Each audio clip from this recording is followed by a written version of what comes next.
Okay, welcome to this particular afternoon of judging. We're going to do unfortunately we have a two-day event. We've held it for many years. This year it's going to be a little bit different because it's being taped.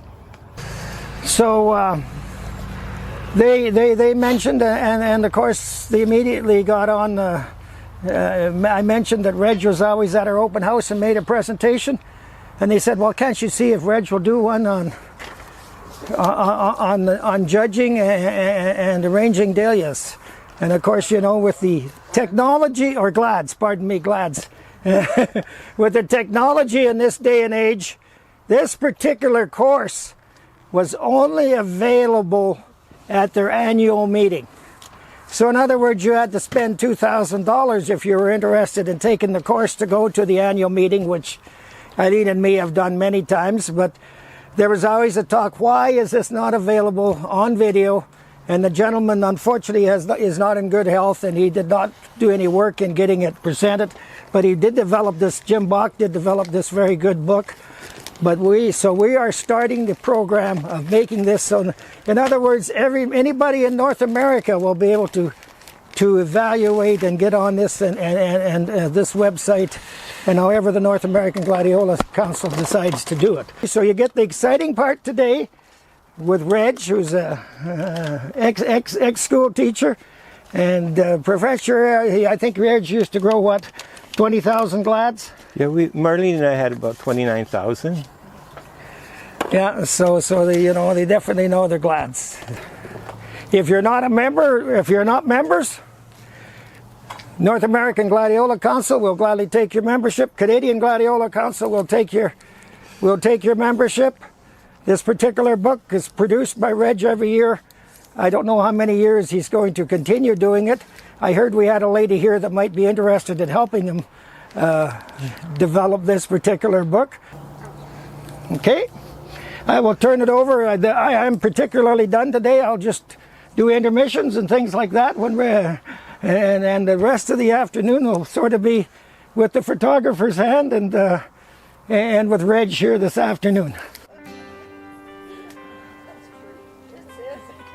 52 degrees north, 113 degrees west. We don't have to say west because it's 360 altogether.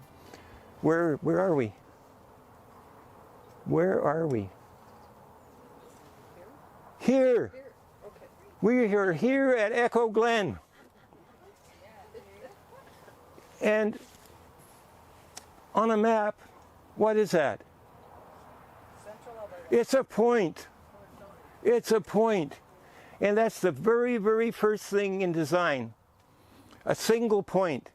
And in design, it's very important because very often you have particular points that you want to look at that are points of interest. Some are of high interest and others of less interest. But that point of main interest is called the focus. Yeah, the focus or focal point. Okay, then we get to lines. The lines, we get all kinds of lines.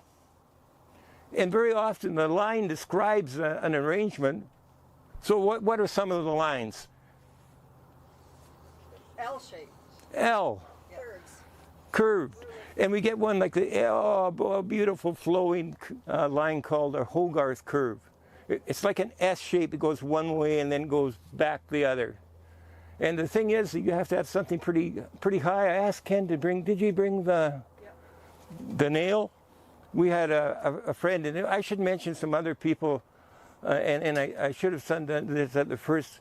Jim Bach was really special. He started the program for design in 1999, and he was at the convention every year.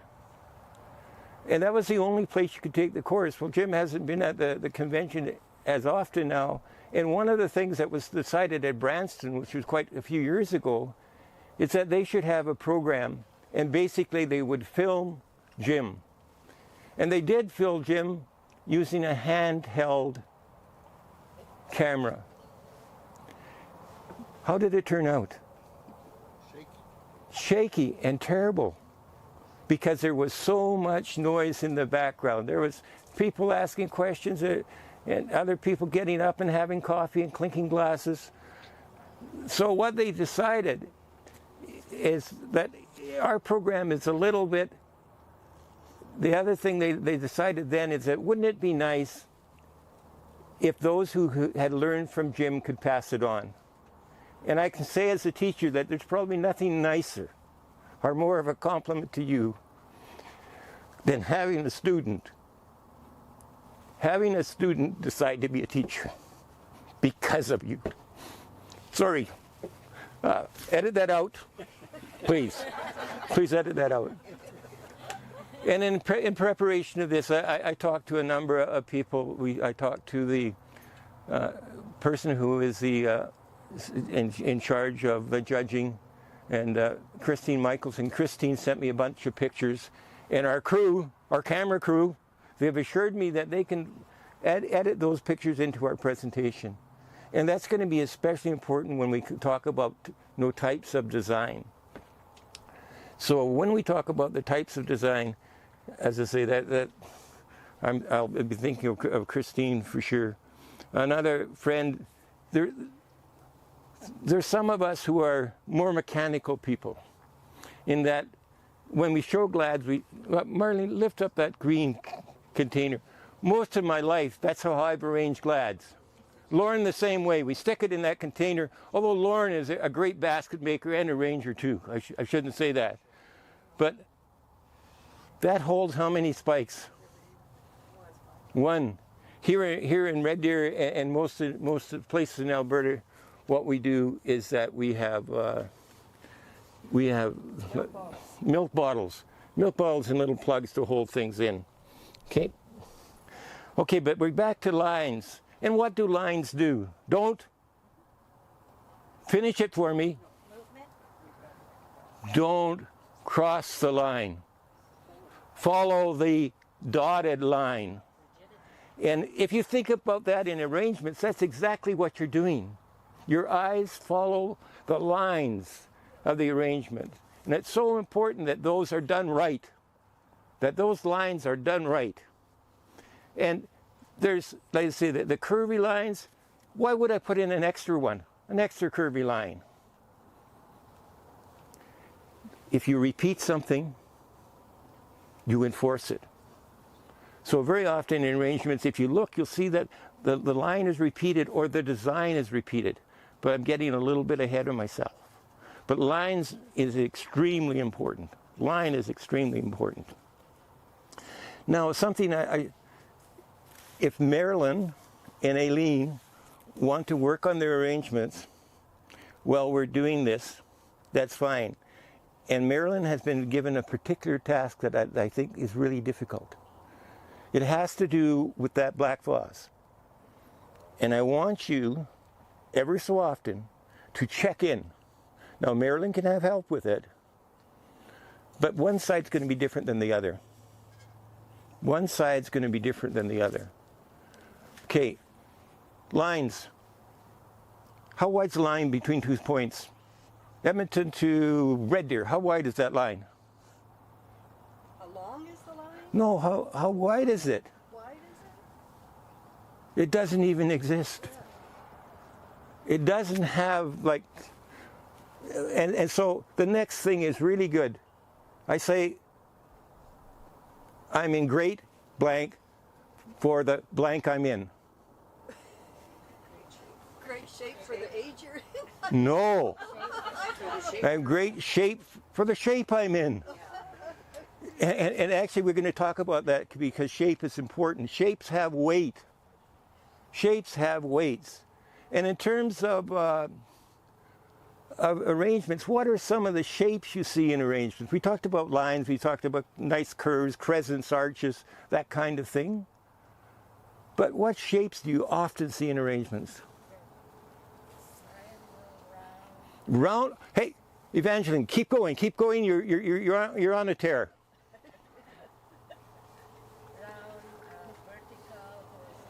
Yeah, vertical, horizontal, round, and the one, like, ignore her. She's just too damn smart. And I didn't introduce Marlene, and the thing was, we wouldn't be doing what we are doing today if it wasn't for Marlene. She was growing glads in BC at the same time I was in high school. So we've been doing this for a little bit of time. Started at 4? No, I think I was first. No, I said she started at 4 years of age. Oh yeah, well she is younger. She is younger. But That's off. if you think of a shape, and let's think of triangles, because that's a nice shape. And triangles are one of the most useful shapes, because if you look at arrangements, it's so often repeated. You know, a triangle is just a nice shape. But if I have a shape, how can I change the weight of a shape? So think that oh, I almost gave it away. How can I change the shape of a shape? Okay. Who said what? By the angle? Terry? Terry. By the angle. Yeah. But you can change the shape. Okay. That's one. That was to change the weight. Sorry. That's one triangle. Whoops. That's not a very good one. But then I have this one. Yeah, size. And that's really important. And we'll just have a little demonstration of that right now. I don't know where those dahlias are. Oh, here they are. Marlene, would you bring over that, the big leaf thing? And I'm going to have somebody finish that for me if they will. Evangeline, that's your task. This arrangement there. I'll tell you after. You're up on.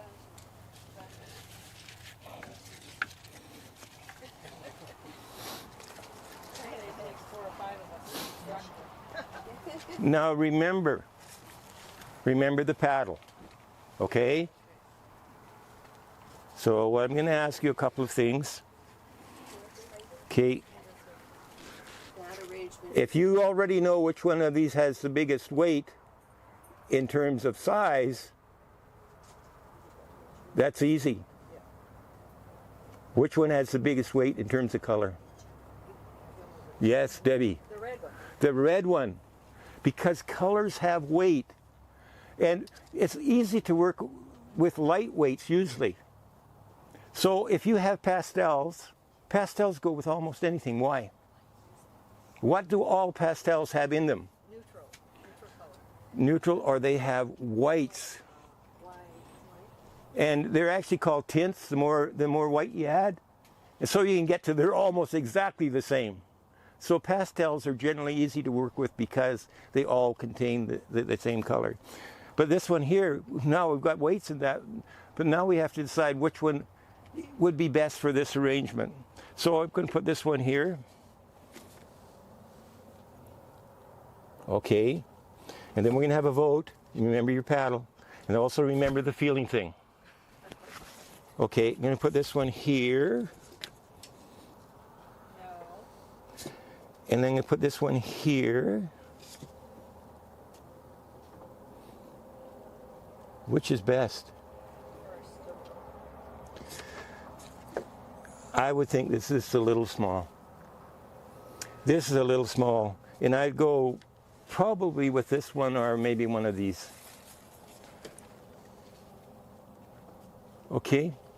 Now, I actually had 2 people go to the trial garden and pick out a dahlia for me that they might, they might, in terms of color, fit best. Which color fits best? This one?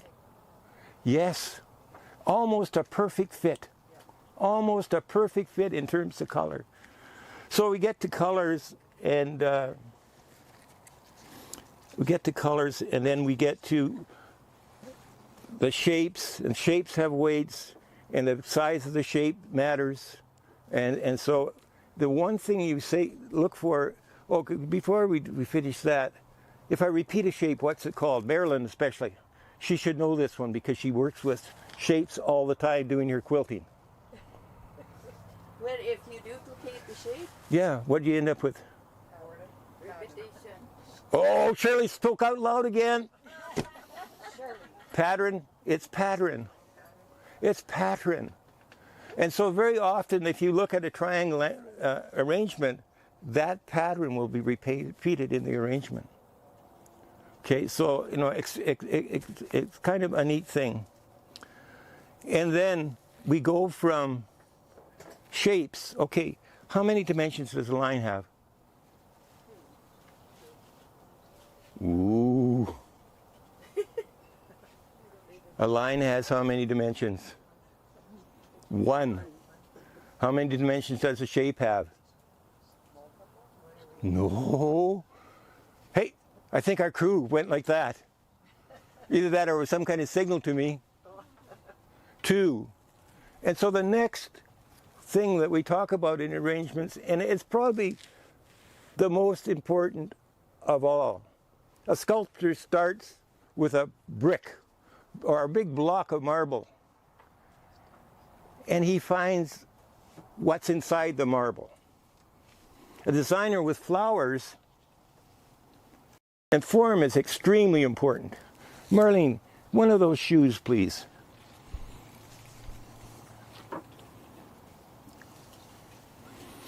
Like, I may be covering some of the things ahead of time because I get so excited about this stuff.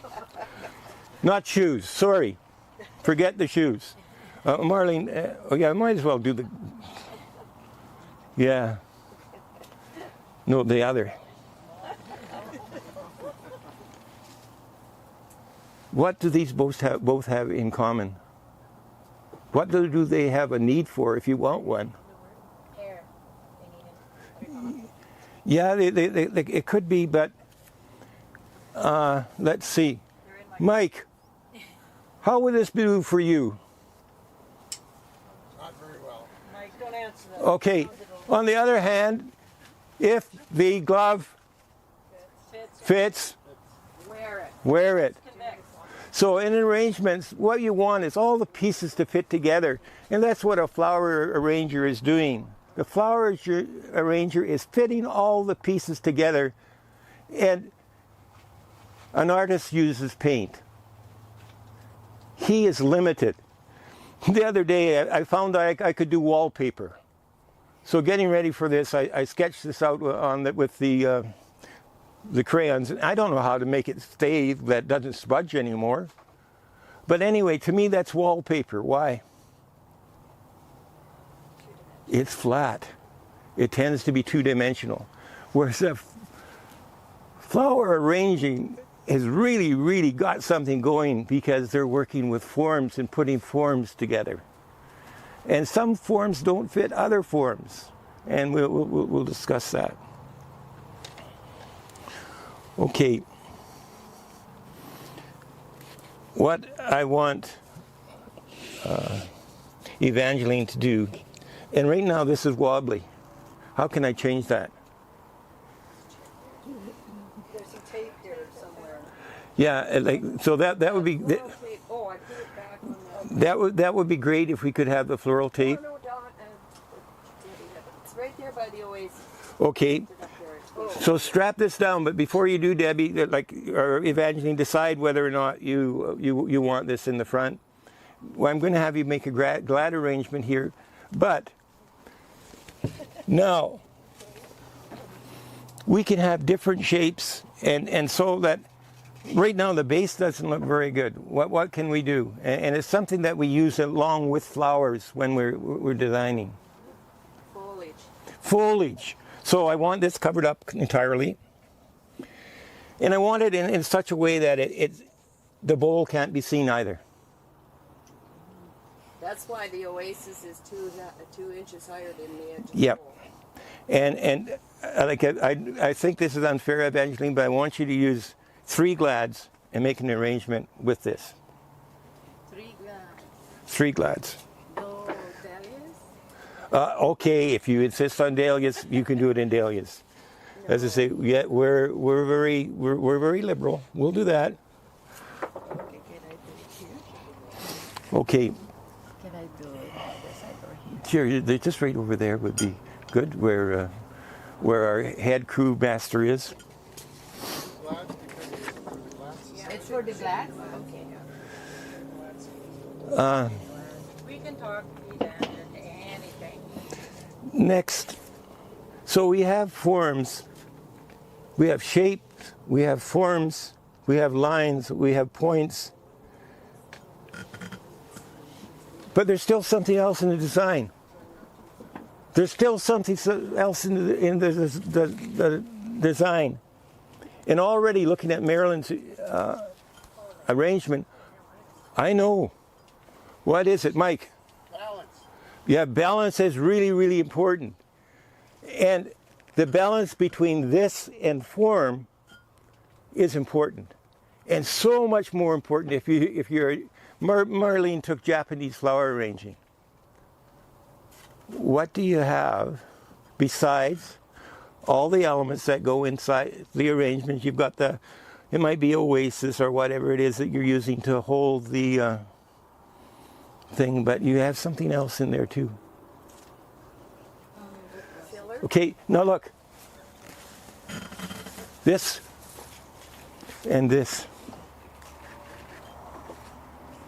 Color? No! Focal point? Color's part of the form. Okay. Focal point? No. No, if you think about it hard. Height? And Mike knows the answer again. Shirley, you're not my favorite student anymore. Oh, I got demoted. But if you get another vote, maybe. If you look at this, so, and I think Mike knows, what is it, Mike? Balance. No, balance you said before, but it's not really balanced. Form. No, this one's got more of it than this. Oh. Texture. Wait. Size? Texture. Space. Space. There's room between the petals. And when you make an arrangement, you don't make an arrangement flat. You don't make an arrangement flat. It just wouldn't work. And the materials often dictate, what you do in terms of making an arrangement. And I'm going to show you this bowl. What limitations do I have using, and actually the Japanese call this a vase, or vase. Are we doing the NAG thing in American this time? A vase or a vase, we'll accept either. But the Japanese call this a vase or a vase. But it's not a vase here. Why? Marilyn is working with a vase. Yeah, a vase has to be higher than wide. Yeah. So this is not by definition. But what limitations do I have here?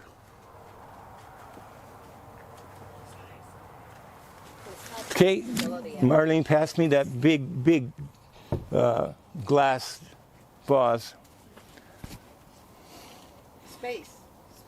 Yeah, it is definitely space to put things in. So here, this is a horrendous thing. If you want to fill this with glads, unless you have some kind of, like you can get foam, you can put the foam in so you can space them out nicely. But if I tried to fill this with glads, we'd take an awful lot of the glads that are over there. Yeah. Here, we don't have a lot of space. And this could be used for a number of different shapes of arrangements. What are some? L. Like an L, but because this is in the center, this kind of lends itself to something more symmetrical. But what I would like you to imagine, I've got it down there, and I can go like this and up like that, and what do I have? A triangle. Now, let's say I make the triangle really high. What kind of arrangement? Vertical or horizontal? Vertical. So as soon as I move up, and this would be ideal for a vertical arrangement. But I still want you to imagine that it's in the triangle. And one rule of arranging is that if a shape can encompass another shape, they fit together. So that I could have like something coming up here, but still have it triangular out here at the base, and then coming straight up and make it a vertical arrangement. Now, this has a pin holder in it, but something happened that revolutionized. It's better than sliced. Is it sliced bread? Better than sliced bread for designers. Oasis. This floral foam, which you will be working with later. This is amazing stuff.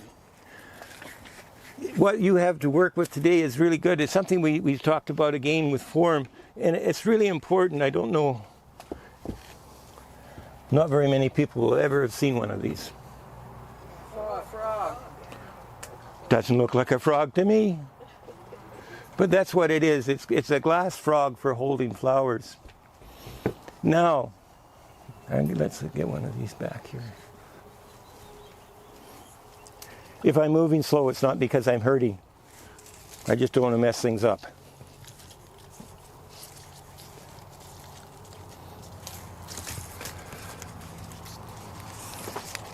Okay, back in the saddle.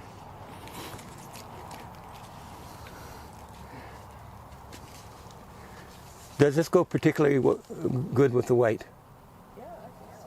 Okay. And I like the leaves of glads too, so you can make a vertical arrangement here. And again, with putting the, but 2 is not a number you usually use.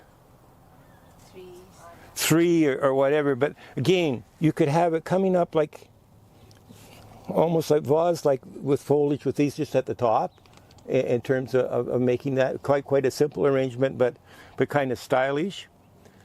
And what it does, it incorporates the space out to the sides as well. So it's still in the triangle. It's still in the triangle if you're thinking of that. But anyway, let's pull those out. If anybody wants to try to do an arrangement of this, they're certainly welcome. And what you can do, you can make it like, as I say, it could be a triangular arrangement. And you don't have to fill the triangle. And this is important, that again, so often what people will do, they'll literally fill something out. And let me get another one of these. And another.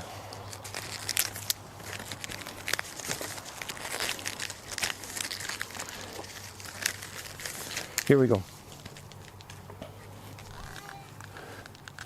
They'll put them in really like this and like this. Boy, that looks good. Look at all the color you've got there. However, what it does, what's the secret of camouflage? What's the secret of camouflage? To blend in. To blend in as much as you can. And so what's wrong with camouflage in an arrangement?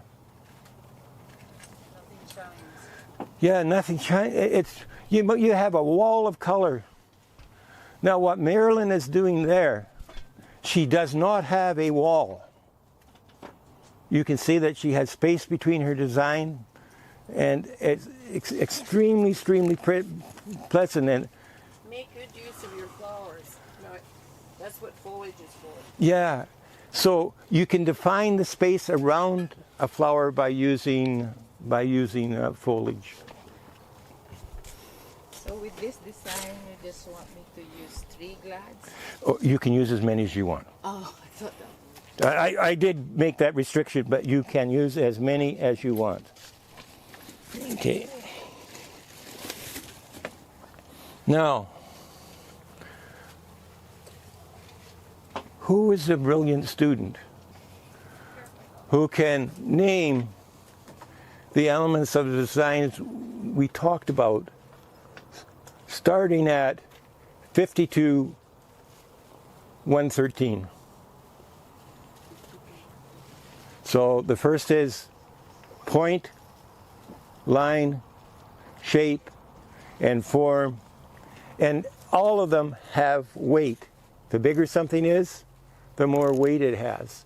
And so you're always looking for balance. And in a design, that's what you should be looking for. You should be looking for balance in the design. we talked about sort of doing this in chapters, and this is chapter 1. We're at the end of chapter 1. So you have a break, and I have a break.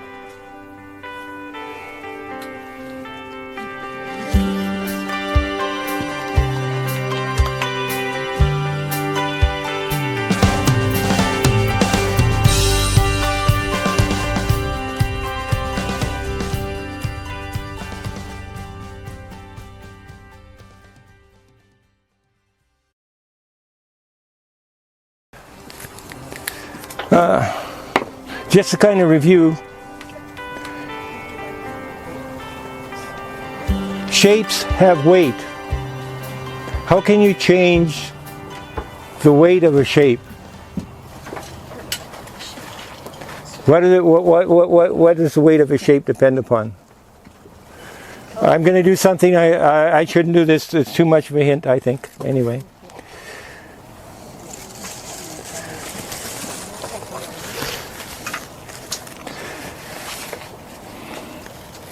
There's 2 different ways here that the weight of shape is represented.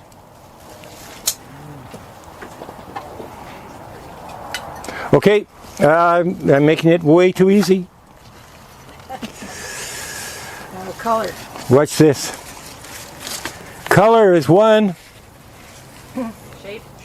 Size. Shape and size, yeah. In terms of when we start to talk about like size, and that's really important, and something that we didn't mention before. And where's that little glass frog, hon? Did I move it? It's something I should have mentioned, is that an arrangement not only has to have, it has weight visually, but it also has weight physically. And having a flower like that feels good generally, because the weight's straight down, so it's grounded. And so usually if you have a bigger weight, you put it down in the arrangement. And again, when it goes out to the side, sometimes you have problems. You put a lot of weight out on one side and it tends to fall over. However, isn't this neat? If I put that there and that there, all of a sudden it has balance. Kind of strange, and so very often, Marilyn, I hope that people are looking at the arrangements. I'm going to have Evangeline turn hers around. And what is really neat. It's a L shape. So I have this line here going down. Put your eye towards around here. This is my focal point in here. And the back is covered. You cannot see the foam. And the color, I think I have balanced color. Yeah, balanced cover. And I'm not a designer as such. You may have suspected that. I'm a teacher. So although I know the principles of design, I am not Evangeline. We don't look the same. In fact, who do I look like? I've been told this over Dr. Suzuki, and I couldn't be prouder of looking like somebody than Dr. Suzuki. What a wonderful thing. But Evangeline, I would, like at the back, I would not have been so fussy about finishing it, and that's one of the things we're going to talk about later, is finishing it. If you notice, she just didn't do it flat, it actually spirals up the back. Turn it around again, like what an amazing arrangement. So this arrangement is front side. It has to, you can put it against the wall, because there it's empty at the back. So one-sided arrangement. And now, is Marilyn's finished? Mine's done if you want to do mine. Okay, let's do Okay. Aileen's. Okay. Mine's a vertical. I guess called old-fashioned Victorian style. So it's to look as if you'd gathered flowers from your garden and just put them in your vase. And used mainly glads who tried to coordinate the colors a bit. And I used some salvia here. And this feathery stuff is tarragon. And then the big leaves are from Bergenia. And looking at the arrangement, do you notice anything about the distribution of weight? And I want you to look in particular at the filler. Does everybody know what the filler is? It's a green material that's between the flowers that is separate from the flowers themselves. And it's used to help to create space in an arrangement. And as well as balance. So Aileen has the bigger leaves at the bottom and the fine foliage at the top. Now, it's really surprising. If she put that over on one side, she could actually have the foliage, this fine foliage, spill out on the other side so that it would look like this. But the fine foliage would help balance the others. Like right now, it's up and it looks really good. But if she wanted to do something a little different, she could move the color to the, what would that be for me? I'm left-handed. I sometimes get things reversed. To the handle of the picture or the other side? Yeah. That's, no, actually the flowers themselves, and then have more cascading foliage off the side. Okay, now another test. Okay, I'm going to put these three things in here. Which one should go lowest? Got a big space in it. Which one should go lowest? Middle? I got this right this time. Right or left? Middle. Yeah, the middle should be lowest because it's a heavier element. And very often in arrangement, you'll do an arrangement like Marilyn is doing, and you'll have another color come up through it, and because you've repeated that element, it helps tie it together, it gives the arrangement unity. And so if I was going to do that, though, I probably would want to do what if I was going to actually kind of set it up so it was somewhat balanced, like to this one. Because if I do it now, what happens? They're all the same height, and even although I could put this one out like this, but then it's really that's got too much weight that way. So I want the weight towards the center. So what would I do? Okay, you cannot have these. These are forged iron. They never get dull. Marlene took Japanese flower arranging, and we had a friend die. And what Marlene got were these. These are unbelievable. They do not dull. And so I'm going to take these fine tools. And again, this element would be better down. And of these two, which would be next? Which is okay. I have to check again. Right or left? Your right hand. Right hand? Yeah, it's got more, and even the color. If you notice this is it's got more color there, and so again, cut that one, maybe like that. I don't know. No, don't like that. Not sure about that. Don't like that either. But anyway, the idea is that we want to balance weights in the design. If you ever see these glass frogs, if you even have them in your living room, they're a wonderful thing. They catch light, and you get all rainbows in all those little holes. A wonderful thing. Okay. Now we're going to talk about why gladiolas in design. And yeah, I can put them back in the pail.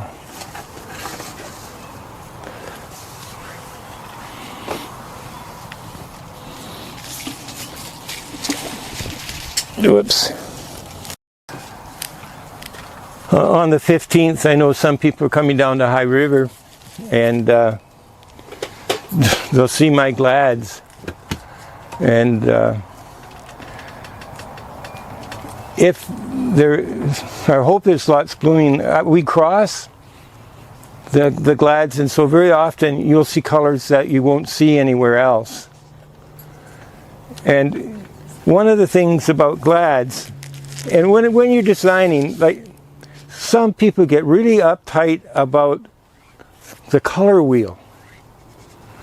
But if you're building a design, if you're an artist and you're painting a scene, and let's say it's an autumn scene, you're not going to say that, well, the color wheel, I'm going to the color wheel. What you're going to do is use a particular palette. And the color wheel is a great thing because it does allow you to match up colors and you get harmony or contrast.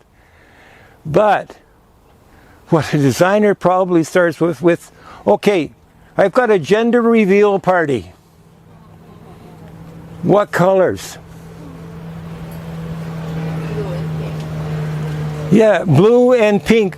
When Marlene says, unless you're not going to reveal it right away, you could have blue and pink together, that would work, or the other thing, use lavender. And so people won't, they say, oh, I see a lot of pink there. Yeah, it's a boy. No, that's wrong. No, it's a girl. But with glads, what it does to the designer, there is no flower, or there might be. Orchids actually come, you probably haven't seen them, but orchids come in almost every color. Almost every color. But glads do too. So there's browns. I have one at home. I don't think it'll be blooming when you're there, but it's yellow and it's got a dark green edge. And so there's browns and greens. And so the palette is a really important thing. And in terms of glads, I think glads have as extensive a palette as any flower that exists. And the other thing, what were we talking about before? What does this guy have? Cheryl or Margaret? If I put this in an arrangement, I'm actually Cheryl or Margaret because I'm putting them on the stand, kind of, not stand, what is it? Putting them on. Oasis? No, Margaret and Cheryl. I'm putting them on something. I'm giving them stress. Okay, if I go like this, what is that? Diagonal. It's a diagonal. So again, and you put that, and look how much room it covers. A glad is a linear flower. It's a linear flower. And the other thing, it's got a natural distribution of weight. You've got less color at the top, more color at the bottom. It's ideal for arranging. If, look, I can just cross these guys, and with there, L arrangement. Then I can fill in between. The idea is that glads provide line in an arrangement. Look at Marilyn's arrangement again. Unbelievable in terms of line. So palettes important. A wedding. What palette would you think of in a wedding? Pastel. It depends upon the bride. A real popular color now is green. Green. And there are a lot of green glads. The only thing, you don't see them a lot, because almost always, if you order glads in the store, a lot of them come from Holland and they're good glads and they're time tested. But They don't have the variety that a grower would have in terms of glads. Okay, Italian wedding. Marlene and I were at the Botanical Gardens in Montreal, and that day there were 3 Italian weddings. How many brides were wearing white? Shirley, you're back in my favor. You're, I sort of was counting you just back, not out, just back a bit. But yeah, and Marlene and I, it was absolutely amazing. The brides were wearing bright blue, bright red, and of course everything else, accessories in the weddings are the same. Okay. Now, I'm going to put these out.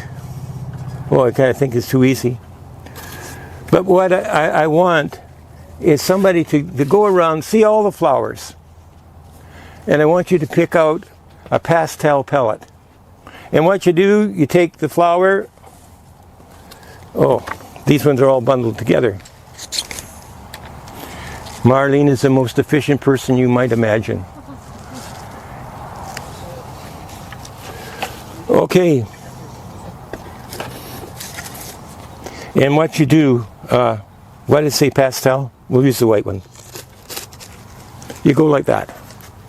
And I want you to come back with that. Is there anybody willing to do that? Just walk around and pick out pastel colors. Shirley's going to do it. See, I knew that would work. I knew that would work. But I'm confused by the start because I wouldn't call that pastel. Oh, Are okay. you calling that pastel? No, I think it's probably too strong. Let's take that one out. All right. You're probably right. All right. I'm going to go over here and steal out of my left part, right? Yeah, anywhere you can go, Shirley, that's good. Okay, now the color wheel is important, and we'll talk about that, but I don't think that there's anybody here who would be willing to spend as much time as this takes to fill this one out. I've got 4 colors here. Whoops. I almost had 4 colors. I have 4 colors here. I have 3 colors. I have 4 colors again. Okay.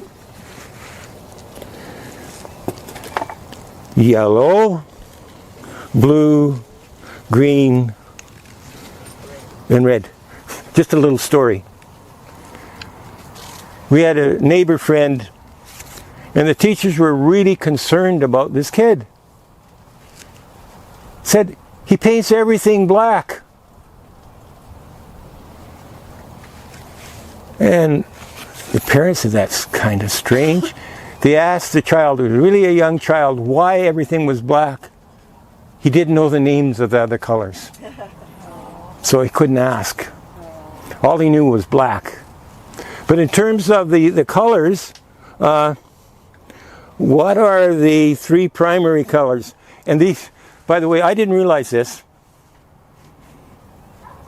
But when you buy pastels, they're pastels. So this is not red. This is Fake. okay. But we're pretending that's really red. We're pretending that's really green, and it's close. This blue is close to blue. And yellow. Which are the 3 primary colors? Red, blue, and yellow. Red, blue, and yellow. Okay, how many? Raise your paddles. How many think it's red, blue, and yellow? How many people think it's red, blue, and green? And then the only other combination is yellow, red, and green. You've ruled that one out, and almost everybody was right the first time. Okay, what I was going to have you do, someone, I'll do it. okay, color. There's a little bit of a hint here. So the 1 dot is a primary color. 2 dots? Secondary. Secondary. Guess what 3 dots is? Tertiary. Oh, what a genius group. Shirley, you're no better than the rest of them. And so the thing is that I'm going to have Terry do this. Yeah. Here you go, Terry. Okay, and I'm using the pink as red. Yeah, and you're using Or the can pink I- as red. oh, okay. No, don't use that. Yeah. It's good. No, they don't smear good together. Let me know when you find the blue flowers. I just like to buy them. Okay, so glads are an excellent flower in terms of arranging with because they provide line. There's a natural distribution of weight from the top to the bottom, not only in color, but also size. So the bottom is larger than, you can hardly miss arranging glads. You put it in, okay, like we were saying, diagonal, vertical, horizontal, and you know, arrangements like this where you get arches, and so that glads are just an extremely versatile flower in terms of use. The only thing is they tend to be seasonal. Like glads are generally available only for part of the year, although we've gone to Florida and we've seen glads in Florida like late in the year. Okay, so the numbers. One thing about glads and arrangements and their use is that they have a extensive pellet, and the other thing, they have a natural distribution of weight, and they provide line.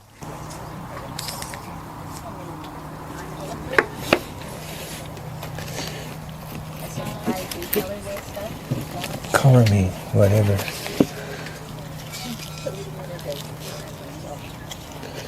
Yeah, here we go. Yeah, I'm going to move these. I put these in here and I'm going to put them there. Okay. Okay, we're set to go again. And we got this color palette done. Yours is done? Unbelievable. There you go. Oh, look at that.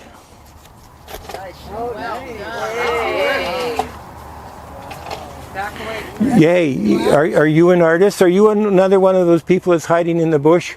Yeah. Oh, okay.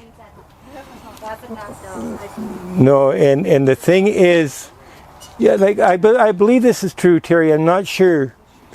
There's a lady who shows at Millerville, and she draws with oil pastels and the most incredible pictures. Like a bumblebee, you'd swear it was coming off the... Like three-dimensional. Yeah. And not only that, red's red. So you must be able to get pastels that are, you know, more of the regular colors. And so that these colors, basically, this is a pastel color wheel. And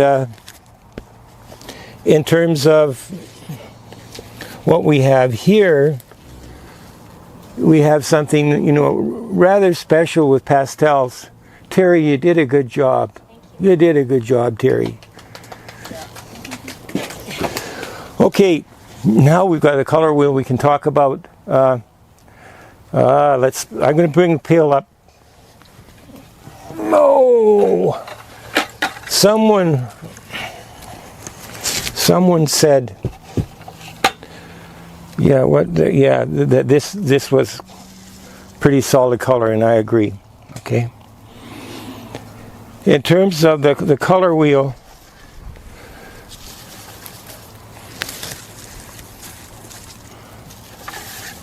what does this do for you? Ooh, pretty. Very vibrant. Jewel colors. Yeah. Beautiful. Artists. They're familiar. Yeah, they're familiar colors. Not contrast. They share. They Equal, like different hues. yeah, they share this, and it's analogous colors where you get the ones that are close to each other in the color wheel. And usually you can go as 3.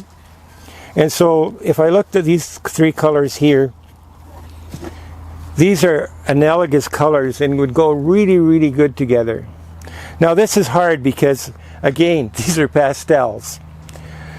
The primary colors across from them are these here are complementary colors.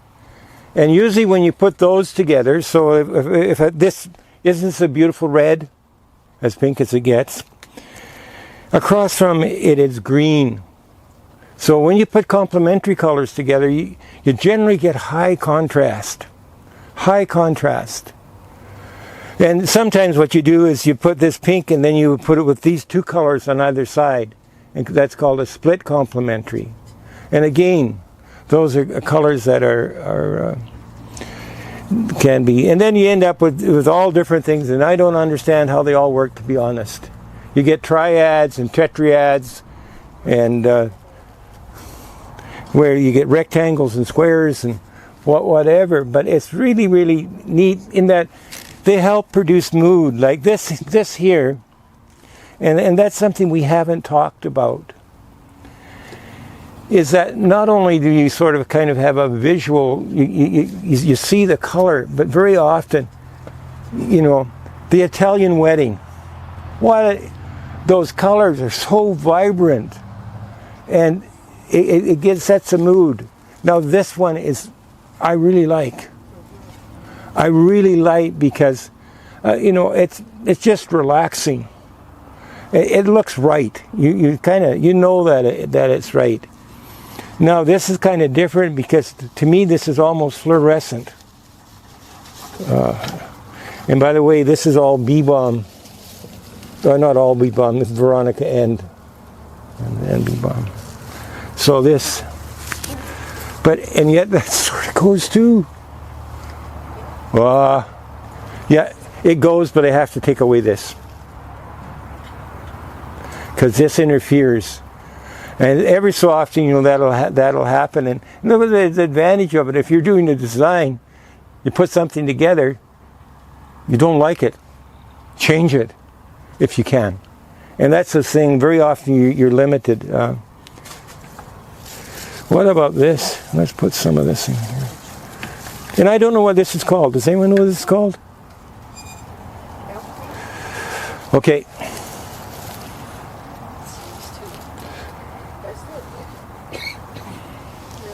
Now if I take this away,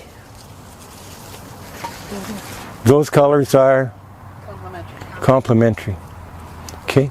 So if I put these, I saw a little design I was looking up on the internet, and it was a Japanese flower arrangement done in a pepper. And it was a most amazing little arrangement, and it had colors like this in it. And you don't need a lot of it to be good.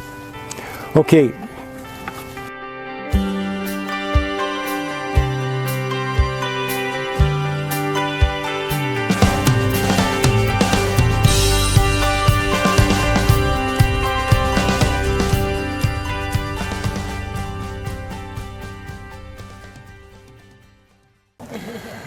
Because it's really not so much about floral design, but how glads are displayed. And the reason I'm mentioning this is that our film crew has agreed to do this for me.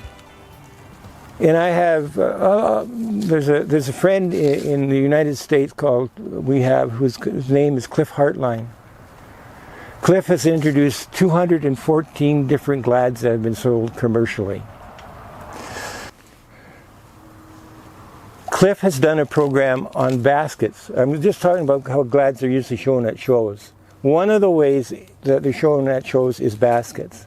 And if you have a chance to come to the Red Deer show, if Lauren has his baskets there, you'll probably see baskets that are as good as you'll see anywhere.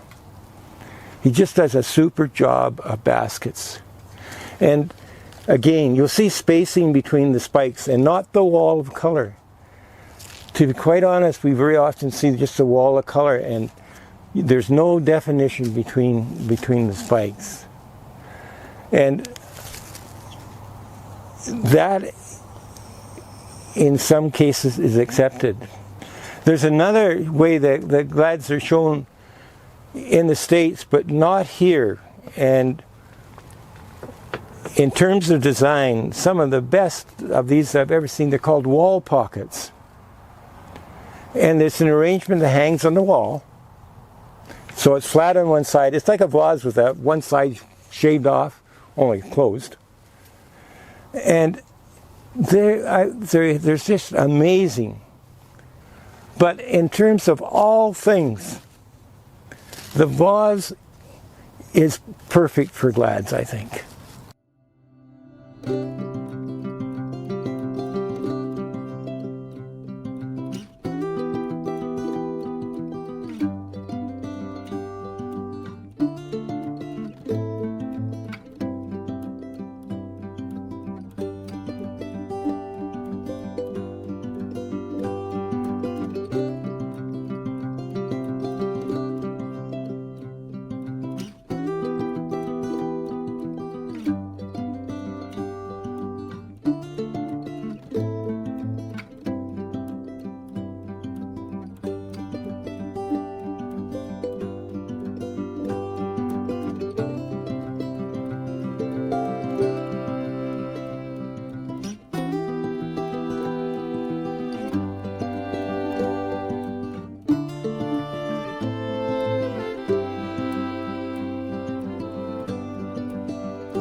Now, I said before how you know what's right.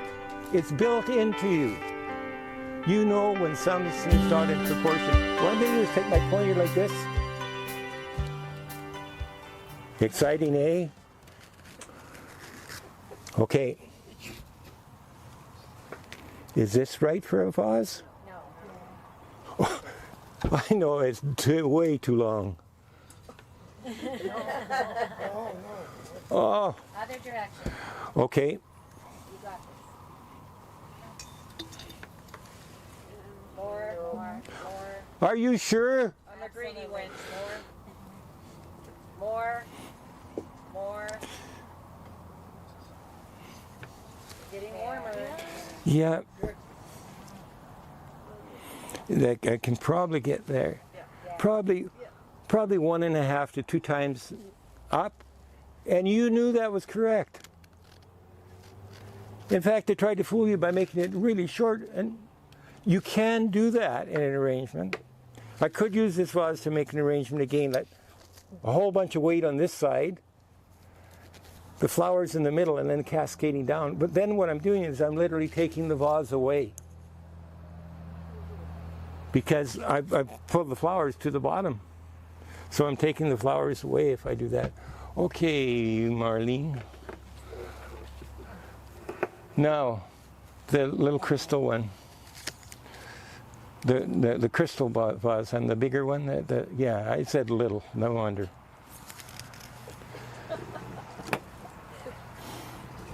Okay, are you ready?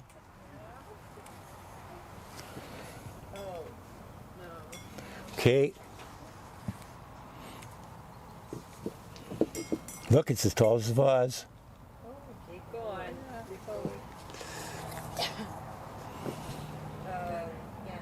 Yeah, it's better maybe just like that. And the other thing is the vase shape determines how they're going to sit in the vase. Like this one here, it's got a small opening at the top, a little bigger at the bottom, so it's going to spread out just a little. Okay, Marlene, my favorite vase, the bamboo one. The reason that perhaps we have so many vases is that Marlene took ceramics. And at one point, for people my age, everybody took ceramics. Everybody. But Marlene was much better at it than me and produced a lot of stuff. And then whenever we traveled, we'd bring the vase back. And why do I like this one so much? That's character.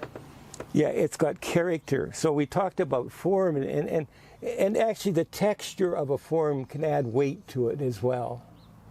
And the other thing is, how many glads does it hold? Not too many. And it's going to hold them almost straight up. So it's as I say, that is perhaps my favorite vase. Reg, would you add oasis to that? Or? Now, this one I probably wouldn't. If you had that, but let's say you had that the clear one on the end, Yep. and I might do that because it's going to take so many glads to fill it if I don't put something in so I can just kind of space them apart. Are you not bothered by the clear texture of it and then adding the Okay. oasis in? Because I don't find oasis that pretty to look at myself. I wouldn't do it. Yeah. I wouldn't do it either. Like, if it was opaque, it would be different. Yeah. But I wouldn't use it that way, no. Unless I had 100 glads. Well, it wouldn't take 100. It's just like, and that's the other thing. You look at the little frilled vase that we had. It's not going to hold very many glads. And the other thing is, you probably know glads come in sizes. And so there's one glad called, well, they call the 200, the 100s and 200s. They have flowers like the 100s 1.5 to 2 inches across, and the 200s 2 to 3 inches across. And they tend to grow shorter, and they don't have as much weight, and so that would be ideal. What color would you put in that vase? Evangeline? The frilly one. I don't think you're limited. No, because it is kind of neutral. You could probably put almost anything in. And then the other thing, sometimes you can't get the right height, so the glads are too short. And which one can you? Yeah, bring me the little frilly one.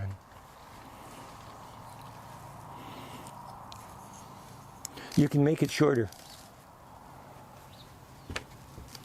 And the way you make it shorter is you drop green down over the lip. And when you're making a vase, if you have foliage, that's a neat thing to do, because what it does, it gives unity. So if you take some foliage and drop it over, and in fact, at one time it was popular to put a ring of flowers around the top of a vase. But not so much anymore. So, but anyway, the vase, the size limits what you can do. But you generally, that's my favorite way of displaying flowers. And the other thing we talked about before is that in spike classes up here, it's common to have a vase of 5 glads. And if they're judged that way in a specimen class, 75% of the judging goes to the quality of the flower. As soon as I put the same vase in a competitive class where it's a decorative vase, it's reversed. 75% for the design, and 25% for the flowers. So, you know, those are. Now, why didn't you take a bathroom break, you're wondering? I'm sure you're wondering that now. Okay. And then, when doing this presentation, no, I thought about, you know, what it should be entitled. And I thought about, form was really important. And the next thing, well, where's the shoe, hon? I'm not sure. She has an extremely narrow foot. Okay, like Marlene has an extremely narrow foot. But again, some things, and we talked about this before, with the shoe and the glove, if it fits, then it's good. Then it's good. And that applies to everything. Does the foliage fit with the arrangement? For example, I'm having a mountain scenery. I'm going to do a mountain arrangement. What am I going to put in it? Spruce. Yeah, something like evergreens or whatever. So then I go, tropical. What am I going to use if I can? Evangeline can. Tropical arrangement. What kind of foliage might I get? Eucalyptus, or like palm leaves, fir, like those kinds of things, because it looks like you were there. Okay, so fit's really important, but fit is not just in terms of, it's also in terms of feeling and line. So there's a number of vases there, and there's a few figurines. Well, there's only two. And there's one vase left on the table and one figurine that fit together somewhat. Why? Marlene, let them guess. Are we talking about the black one with, and then the Buddha-looking guy? Yeah. Could you bring me those two? I'm teacher's pet again, y'all. Nobody likes to show. Okay. Why? There's a repetition of lines. And actually, I would put them that way. Backwards. Now, if I have an arrangement and I've got a table and I put them over there, what happens? They separate. So one thing, if you are going to use an accessory in an arrangement, make sure that they're tied together. Sometimes they'll use a placemat or whatever, but still, it's the distance that's most important. Okay, so we put in this. Put that in the vase there? Well, so I've seen people put something like that right up in the arrangement, but this guy wouldn't fit in an arrangement because you don't have people standing in flower. Well, you do have people standing in flowers. A lot of people are doing it today, but you know that wouldn't be normal. Marlene and I did a basket for the Rumsey Flower Show, and we just put it in as kind of a display. See, it stood this about this high because it was kind of a pedestal basket. But what we had done, we'd found a clown. Oh no! What's the guy with straw hat scares away the birds? Scarecrow, who was perfect in proportion. And actually, he actually fit quite well into it. So shouldn't say that he can't always stand on the flowers. Next, Marlene, let me see what I've got. Yeah, bring the favorite vase. No, that one you can bring that next. No, next. No, the bamboo one. Okay. Is there anything on the table that would fit with him?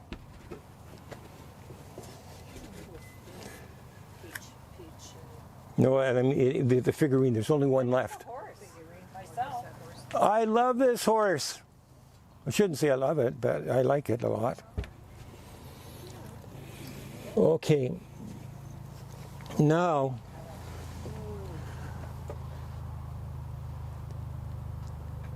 this, you know, I think this is a pretty good fit in terms of size. And I'm going to have the arrangement here how could I bring the horse in more? So I've got something up here and the horse is down there. You could chew on the foliage. Sometime what you can do is put a second thing down here. It takes away the vase. Put a what? Like another, basically another arrangement. Greens so that might circle the floor. It looks like he's coming around the same way he's going. Like everyone knows which direction that horse is going. I want the berries and I want that yellow flower, that small little yellow flower that's in your bucket there to be in the vase. Okay, like this? Yeah, that and the berries, the orangey, yellowy berries that would hang down over the vase but take. Okay, do we have some of those? They're in that color wheel, pastel color wheel. There's a few. Okay. Oh yeah. Yeah. Okay.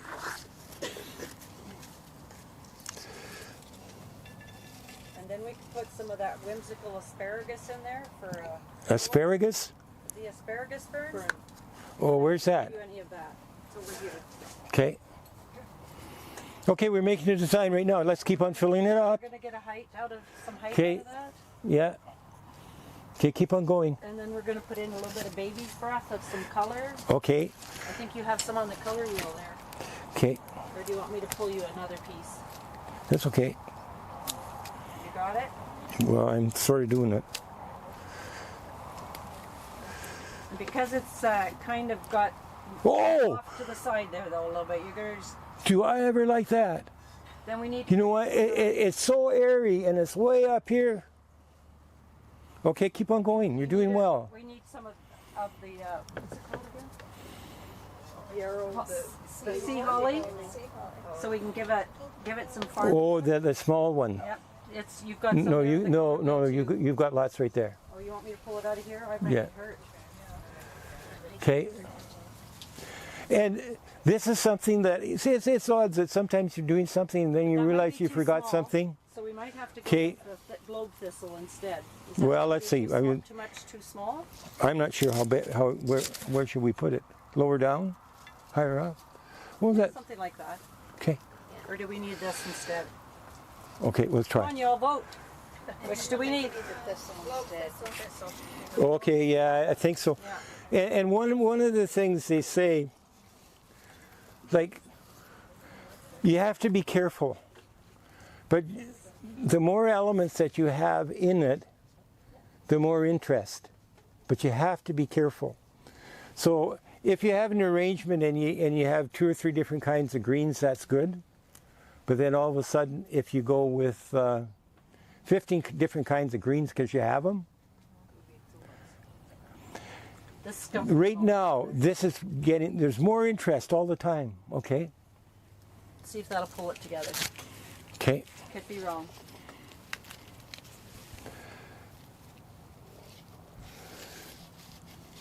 Whoops. We can probably do it a little different. What do you think? Are we pulling it together, guys? You need more asparagus fern there. Yep. Okay.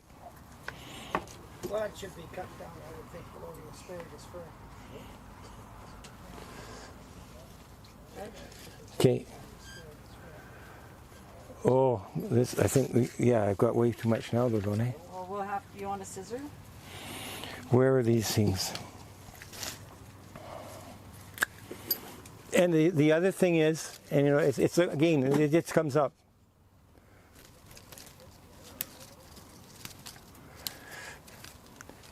You try it not to have any foliage below the water. Now, that's, you know, for glads, like when I'm cutting a glad, what will very often happen is you'll have little bits of foliage here that's not attached to the leaf. We always clean that off. Like Marlene and I we used to grow about 29,000 cuts. And when we bundled them, we made sure that those little pieces that were broken off down there were not in there. Okay, I'm liking this. There's a bit more asparagus. Okay, I'm not sure about but as I say, we're just pushing it together, but it looks good. Do we need more glad? Yeah. Okay, let's get another glad. Okay, let's get 2. Yeah, and that's another, I don't know why it is. Like when my, We have one with attitude here. Let's see if we can use it. okay. It had a mind of its own. Moves off south on us. Okay. I'm not going to put that one in there. You do that. Nice try though, Cheryl. Yeah, and actually that's a good idea. You know, by putting the flower in the way I think she's going to put it, and because it does have attitude, it balances where the horse is. Yeah, exactly. Feel it equal weight. Yeah. You have to get away from. Yeah. Now put the horse a little closer to him. Look, another one with attitude.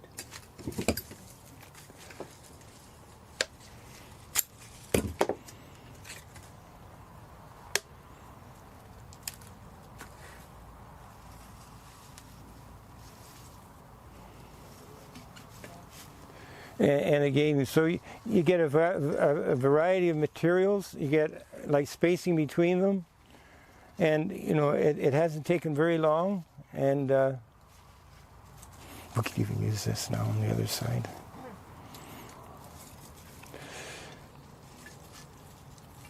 Bit lower. Anyway, we're doing good. Do we Okay. need something here? Yeah, and it's really hard to get things that hang down Yeah. because it is kind of nice to include something sometimes, and you can do that by, you know, whatever. You basically have to manipulate it.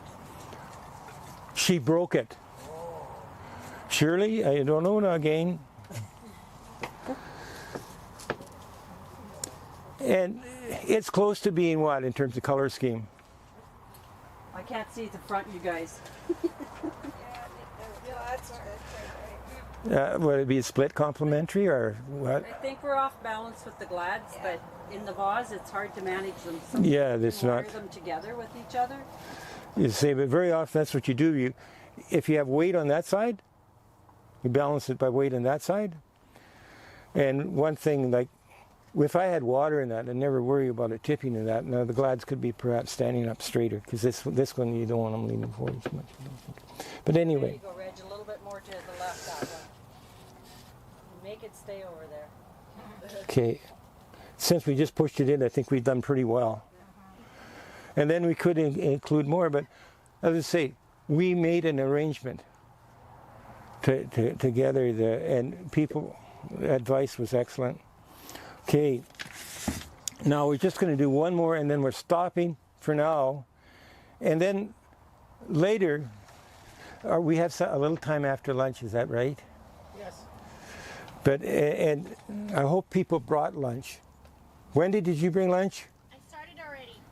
I'm sorry. Okay, and bring the blue bowl. Again, we're talking. Okay. In some cultures, it's common to have a seasonal arrangement, and in summer, it's particularly they like water, and so yeah, in summer water is a big feature of it, and so you get the water and your flowers together. And then another part of the year it's windy, so they create the impression of wind. Okay, pick up sticks. I think I left one home. Oh boy. In your mind, tell me. 3 sticks.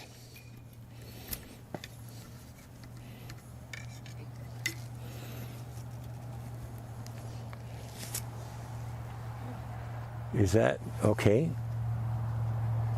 That might work. Now, I'm going to tell you something. This one's heaven. Now does it work? Because I'm going to put man and earth in there. Okay? So, one of these is man, and the other is earth. Which is which? So which is this guy? Where is man? Between heaven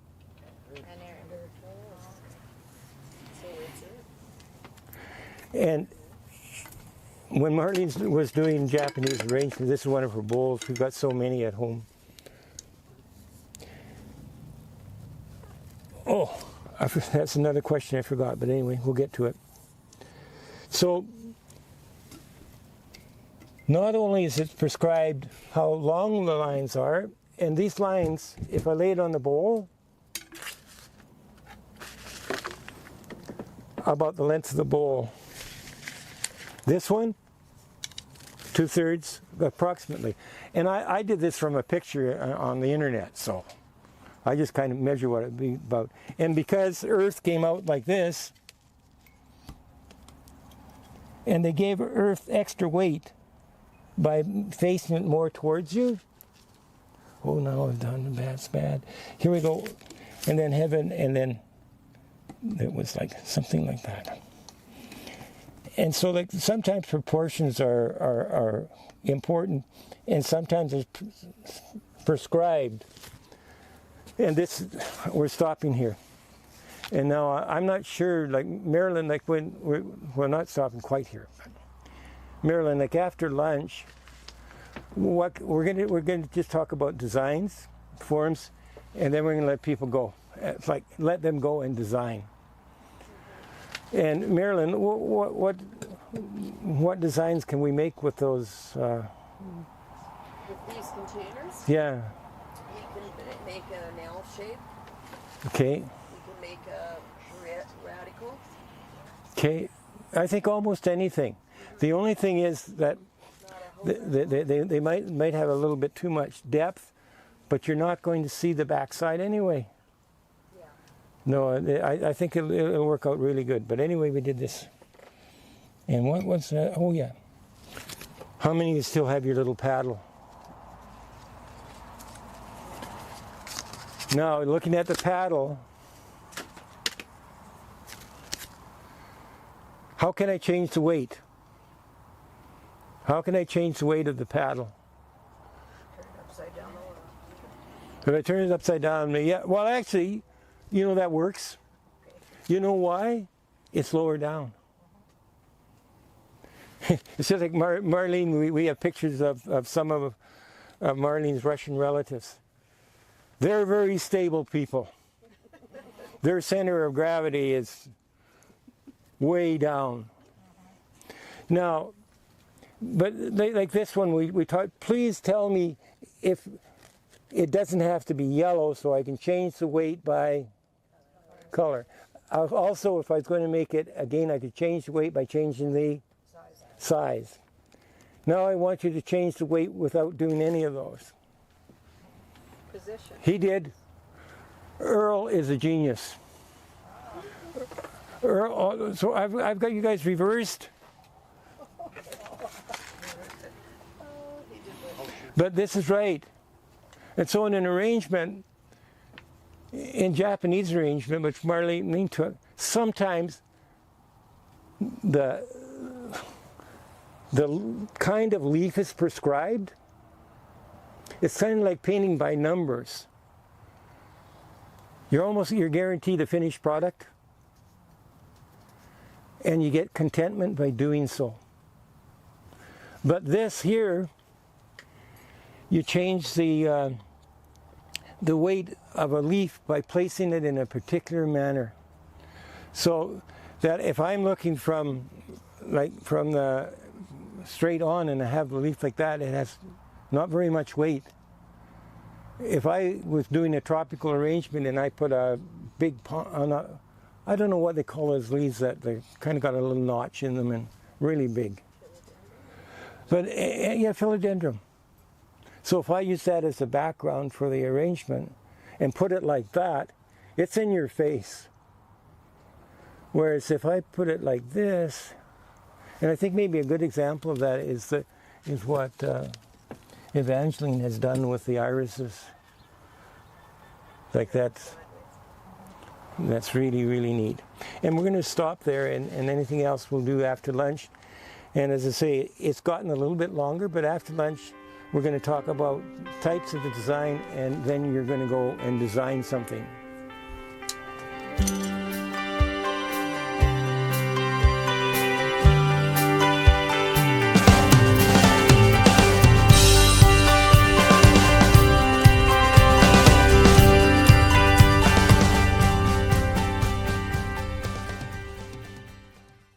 Now, basically, I'm using Jim Bach's book, and we're just going to talk about some general patterns.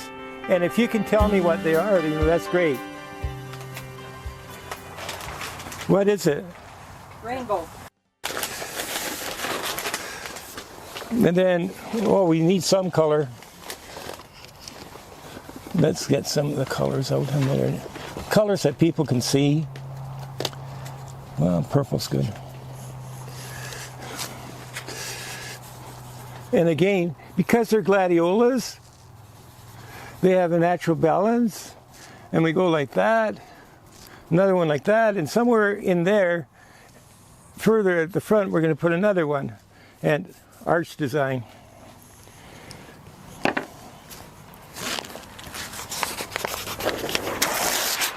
Oh, that works better than the real thing. I can hold it so you can use the reverse. No, I don't need to worry about the reverse. Now, hey, you remember, don't you? Oh yes, sir, we do. Unbelievable stuff. Again, Shirley, you were one that were you? I didn't hear you. I didn't know. But an L-shaped arrangement, and again, you get to fill in that space. You get to fill in that space.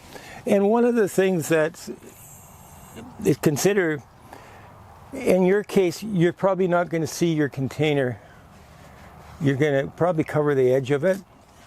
So we're going to have something like this. Whoops, green. The L-shaped arrangement. Now, So Reg, before you go on, can I ask a question about the L shape? What do you fill in that angle, in the L the space? What do you fill in there? what would you recommend? Like you don't probably you want to actually keep the L, but I don't know. Elaine didn't fill very much. She's got a little bit. Yeah. You have to have a space right here to emphasize the L shape. Okay. So you have to feel a little bit here. But you can what I eventually say you can kind of build it up in here, but you keep the L. Yes. Okay.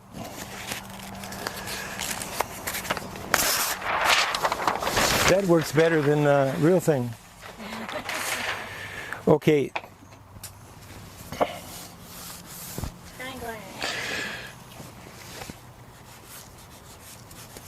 Christmas tree. Actually, if you've seen some of the pedestal arrangements that we see at shows, they're like Christmas trees, but all color and really, really well done. So,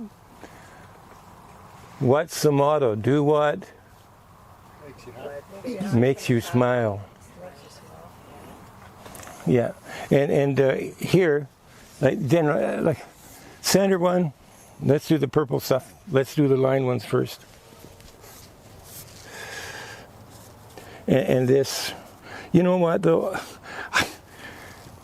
I tend to like that better with a few going down, but if you just wanted a triangle shape, then these guys go out to there. And again, you have to think of proportions. Now, this would be ideal. The next one is like this.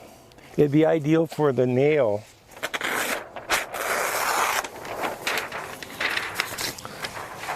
And it's still triangular shape, but because you can come from the bottom, if I draw Ken's stand, and it's up in here, only I've got a profile. Hey, that's not the real thing. So we draw it head on. It's like this. with Ken's nail, you can go like this. And is it still triangle?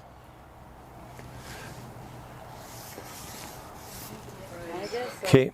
What if I did this? If I go like this, what kind of arrangement is that? It's still triangle.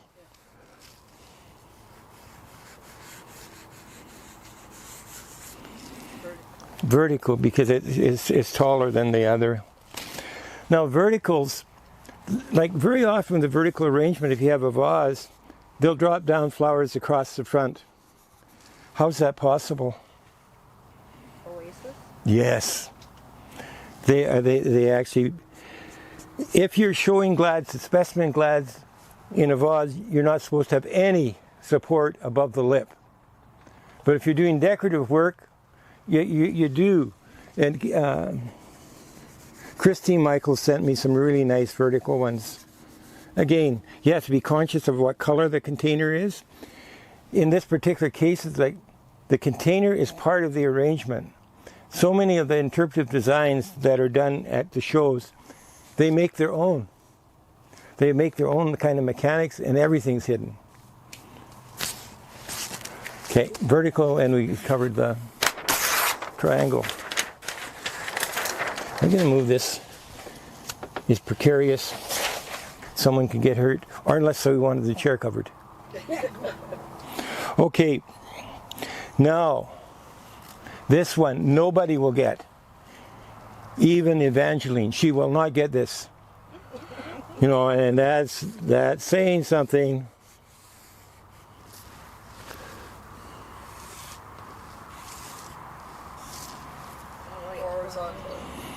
Yeah, it's horizontal, but it's more. This is more than, and like I've seen this at weddings. But again, like the glads have natural taper, and basically a lot of this is done like it's one roll, and a lot of it is done like landscape. So that basically, you know, you create a landscape, and because of this, you have more than one focal point. Like normally you have a focal point and several, you know, other ones, but this one you have more than one focal point. Unless I do this, but then it's no longer one row. Yeah. Now it's a candelabra. Yeah, it's not. Oh, good you mentioned that. Our friend Lou, he has a greenhouse show every year. And we'll make these huge chandeliers of glads hanging down from the ceiling. And again, it works. The kind of the distribution of weight's different. Okay, this one is going to be really hard.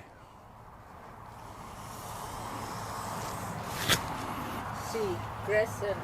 Yeah, crescent. And the advantage of the crescent, of course, again, you have weight, and you might have a little less weight up there and more weight on the bottom. But a crescent arrangement, very popular.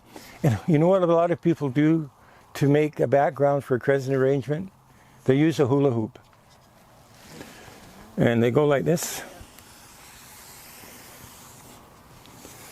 And that circle can be used for so many different things. Like, again, you can go like this, and the circle becomes part of the arrangement. And one thing that we said before, any shape that fits in another shape can, like, it actually fits in arrangements, works. Okay, we're going that. So that was present. And there's some fancy ones here. Contemporary design, what do you think of?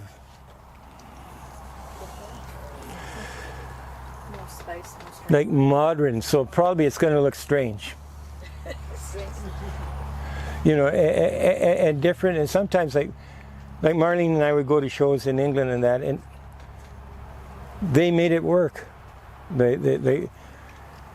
And one of the things that we emphasized before, that you can make things reversed for example, like we look at Marilyn's, and she's got, well, we're not doing a very good job, Marilyn. Sorry, it's not looking the same as yours. But like Marilyn's got the dark colors, like in this one, and if you'll notice, there's one glad right in here, darker than the rest. Okay, and in here, she's got her focus. Would it be possible to have the lighter color down below? Sure. The answer is yes, because we're balancing weight. And so all of a sudden, if I make a great big, let's say we're doing something complementary colors, blue and yellow. So what I do, I've got the blue up here. Well, it's a bit lavender here, but anyway, I have the blue there. And I just make this area bigger of the lighter color, just to balance the color. So you can reverse things. They don't have to be the, you know, okay. Okay, the centerpiece. Centerpiece is one of the most popular things. And if I'm going to build a centerpiece, what are the things I should consider? Height. Height.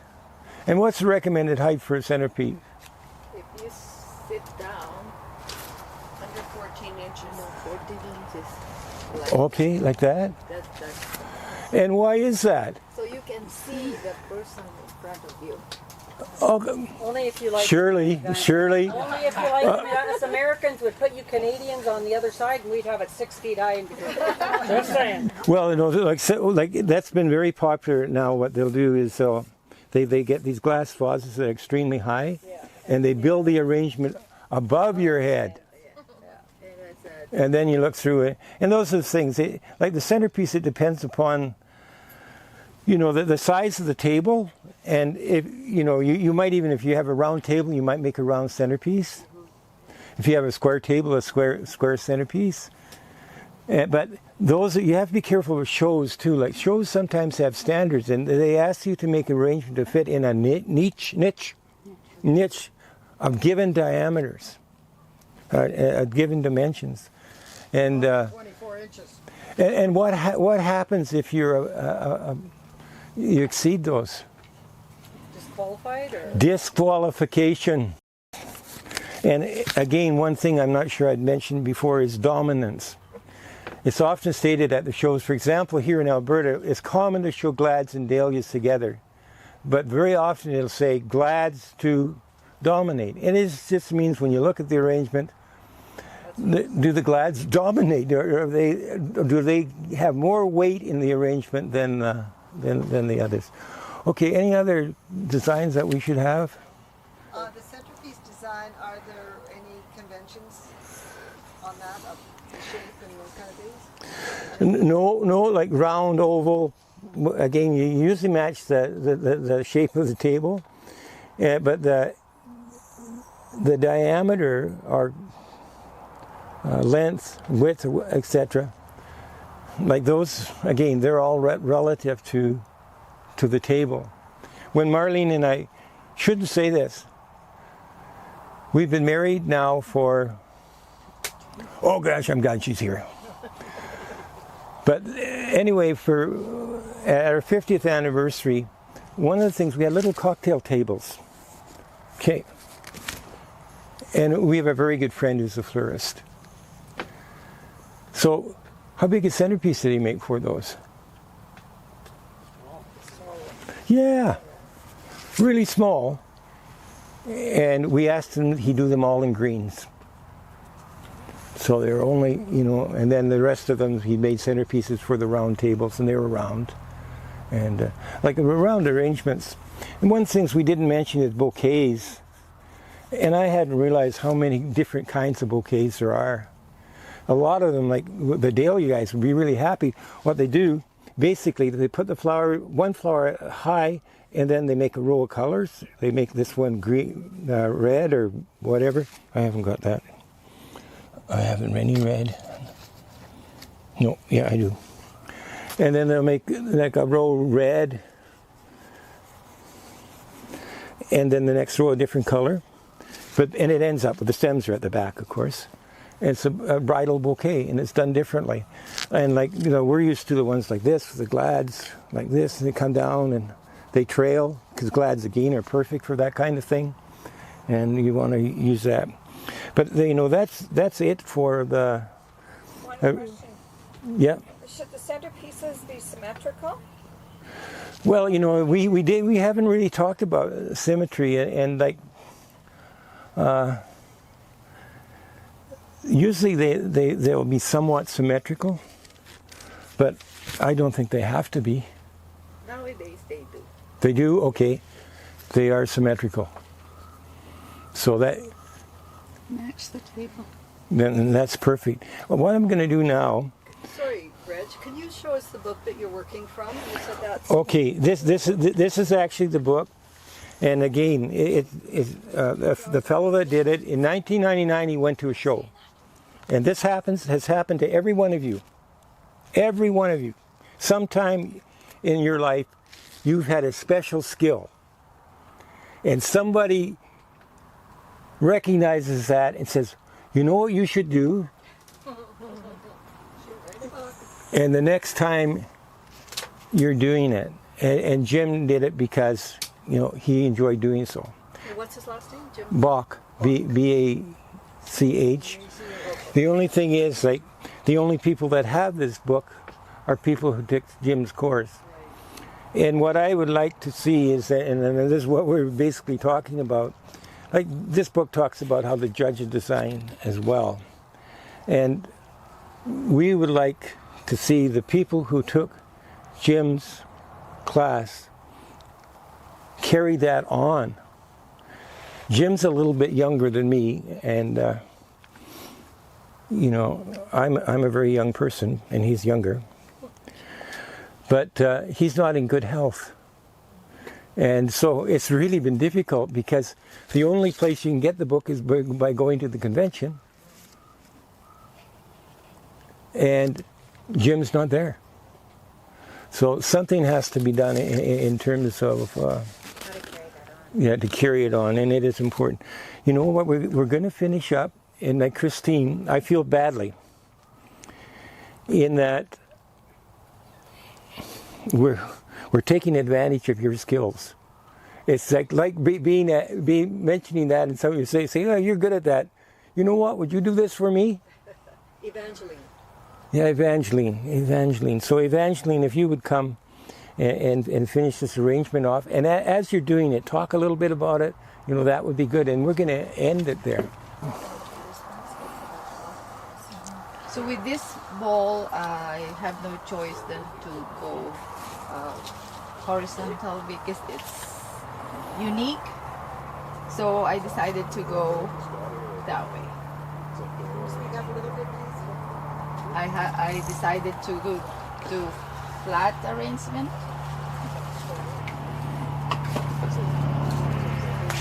Terrible.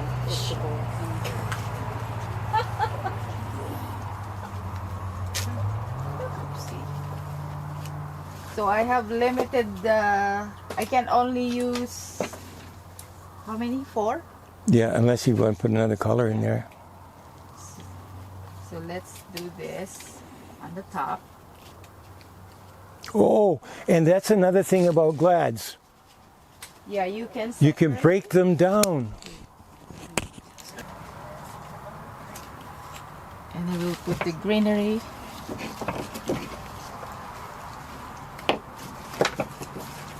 Reg, Yeah. can they not reproduce that book? Yeah, well, they you know, and that's another thing I'm not sure of, and actually, I think Jim would be pleased that you're asking that question, and because it's done in book form, like today, it's probably pretty hard to follow what we did, and the other thing, basically, because I'm winging it, you know, I miss things. Whereas things in a book, you go chapter 1, chapter 2, and I had today arranged as chapter 1 to 7 or something, and included chapter 2 of chapter 3 and may have missed a chapter, I don't know. But the book is a good idea, and I know Jim would actually be pleased that you're thinking that way, and we'll find out. And then the other thing, and again, edit this out. You're remembering all this.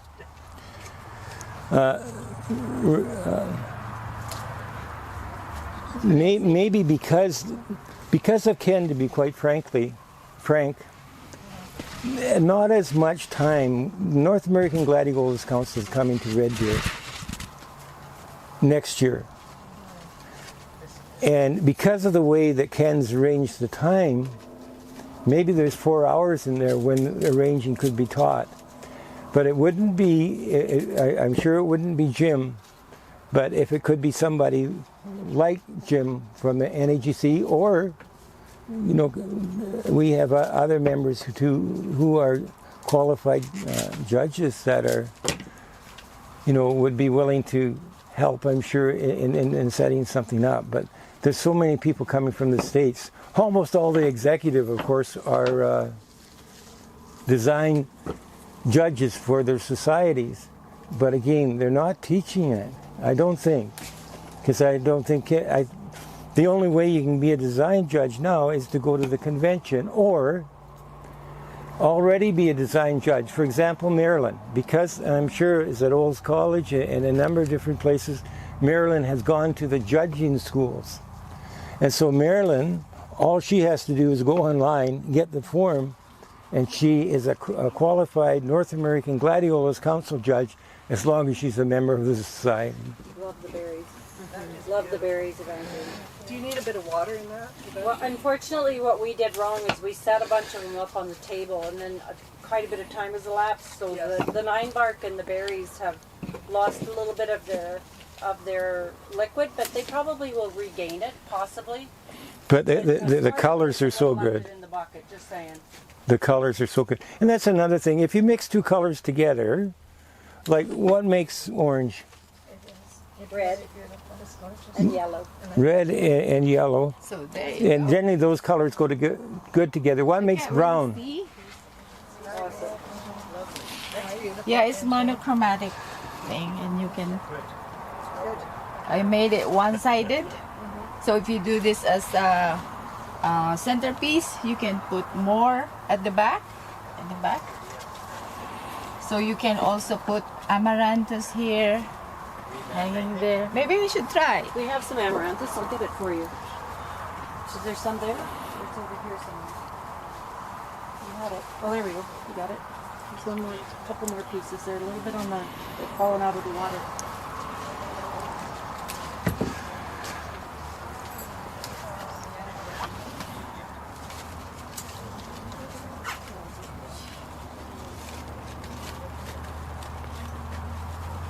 Get in there. Haha. Is that too much? No. What I don't understand is how she sees the other side. Like it doesn't seem as though you're leaning far enough forward to do that. I think that's a little too much. It's probably right there. Yeah, awesome. We remove this big one here.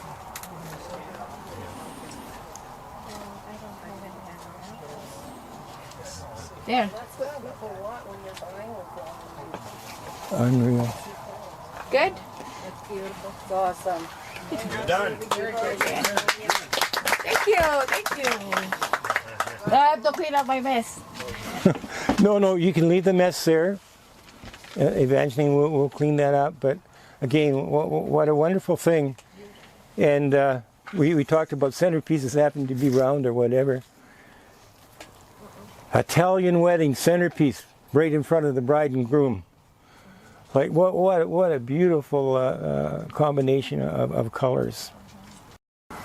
On behalf of the Alberta Glad and Dahlia Society that Reg and Marlene have been founding members of, I would like to thank you for this presentation and this very enjoyable day.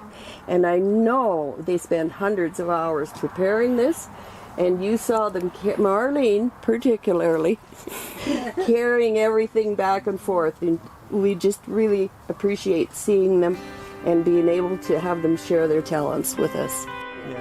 You guys look this way here. Awesome, the smiles here.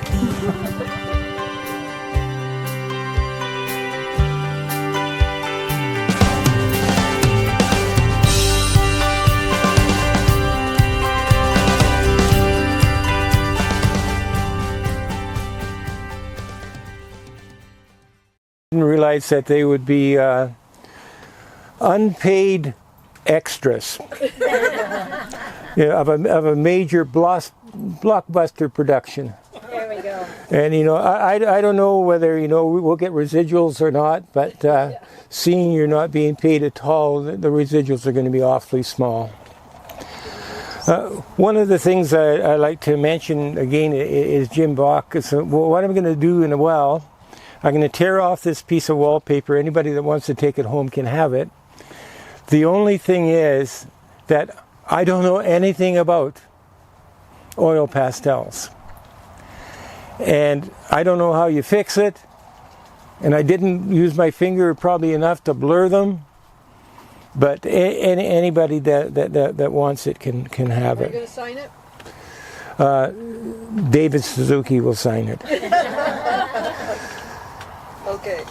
And I really do appreciate like everybody here today, and not just the people who are helping with the design, because you are part of this, and it's really been good. And I'm getting really kind of tired, and I was getting a little bit threatened about doing a design on my own. So we thought, well, I'd work with Evangeline, and that would have worked out really well. And it has, because all the pieces are here. And all they have to do is be put together. But I'm going to have her do that. But before we do that, I'd like to talk again just a little bit about at shows, like a big part of the shows in the States. And we have a friend, Lou Wallace, who grows glads by the, tens of thousands. But he's been a designer since he was about 6 years old. And he says, Reg, he says, no one can expect to do what I do after 52 years. He does not realize how good a teacher he is.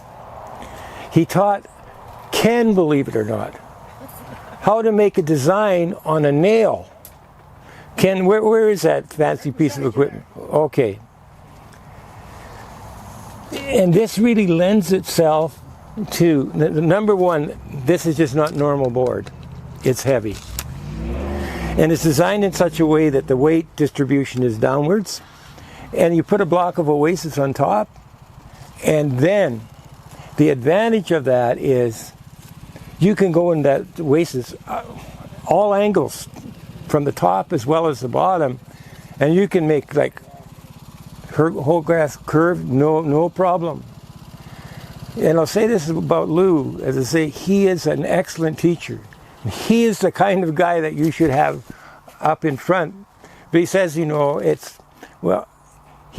about, the no one being as good as him after, that one. I believe, though, that he's such a good teacher that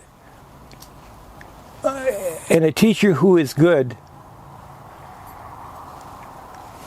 my students were better than me, I hope. In the end, a lot of them were a lot better than me in terms of academics. A lot better. And I'm proud of that. It's just that they had a little bit more ability to start with. And I think in NAGC we have a number of good teachers who are not being taken advantage of.